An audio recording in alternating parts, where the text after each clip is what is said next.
10 coping skills for managing depression, anxiety, mood disorders, and psychiatric conditions. If you are living with depression, anxiety, a mood disorder, or any psychiatric condition, I want to start by saying this clearly. Nothing is wrong with you as a person. Your nervous system is struggling, not your character. This video is not about pretending things are fine. It is about learning how to live, function, and stabilize while things are hard. Let's begin. Coping skill number 1.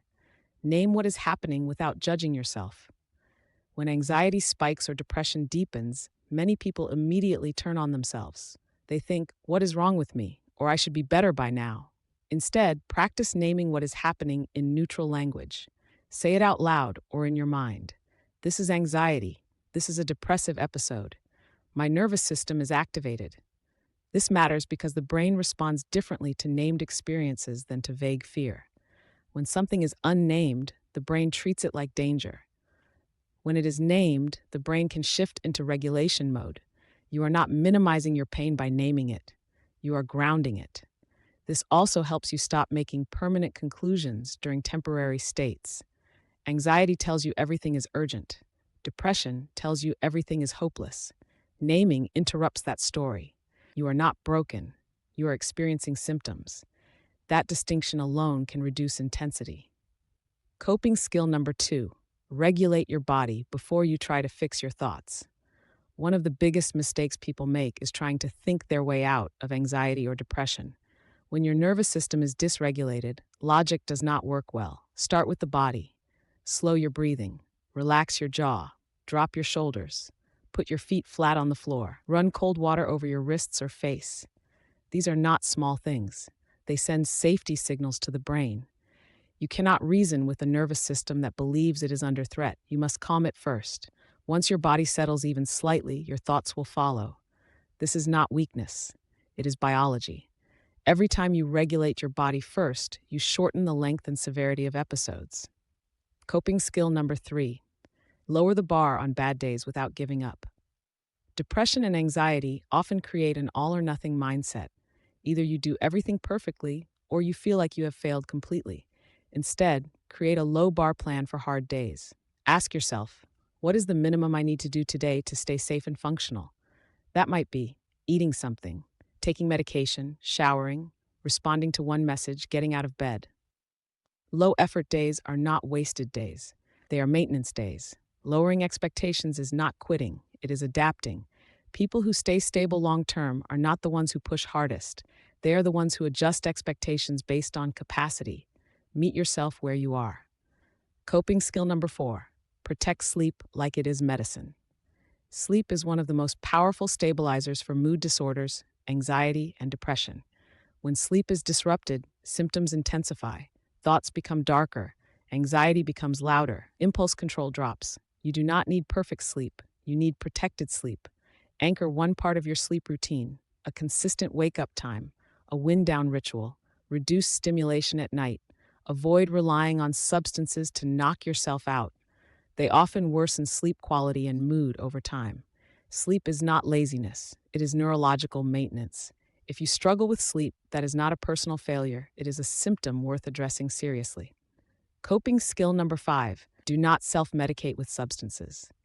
This is a difficult but important one. Alcohol, drugs, and misused medications may provide short-term relief, but they worsen anxiety and depression over time.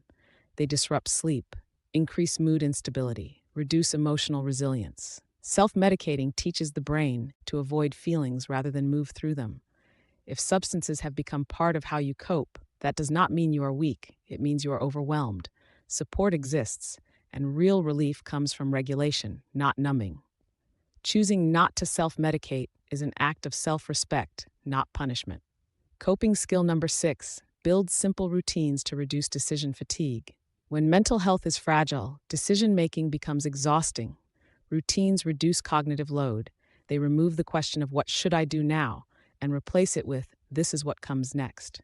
Simple routines work best. Morning basics, evening wind down, meal patterns. Routines are not rigidity. They are scaffolding. They support you when your internal systems are struggling. Consistency builds safety in the brain.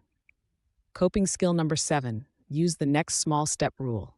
When anxiety or depression takes over, thinking about the future can feel paralyzing. Instead of asking, "How do I fix my life?" ask, "What is the next small step I can take in the next 5 minutes?" Drink water, stand up, open a window, send one message, take one breath. Small actions restore agency. You do not need momentum, you need movement, and movement begins small. Coping skill number 8: eat for stability, not perfection. Mental health and blood sugar are deeply connected. Skipping meals worsens anxiety. Low nourishment worsens depression. You do not need perfect nutrition. You need regular nourishment. Eat what you can tolerate. Aim for consistency, not rules. Food is fuel for emotional regulation. Feeding yourself is not indulgent, it is necessary. Coping skill number 9: limit mental overload and doom consumption. Constant news, social media, and negative content keep the nervous system in a heightened state. Set boundaries around input. You do not need to know everything. You need to protect your brain. Reduce scrolling. Take breaks from heavy content. Choose silence sometimes. Calm input leads to calmer output. Coping skill number 10: stay consistent with treatment and support. If you have therapy, attend it. If you have medication, take it as prescribed. If you have support, use it. Stability comes from consistency, not intensity. Many people stop treatment when they feel a little better and then relapse. Healing is not linear. Maintenance matters. You deserve support for as long as you need it. Living with mental illness does not mean your life is small. It means your care must be intentional.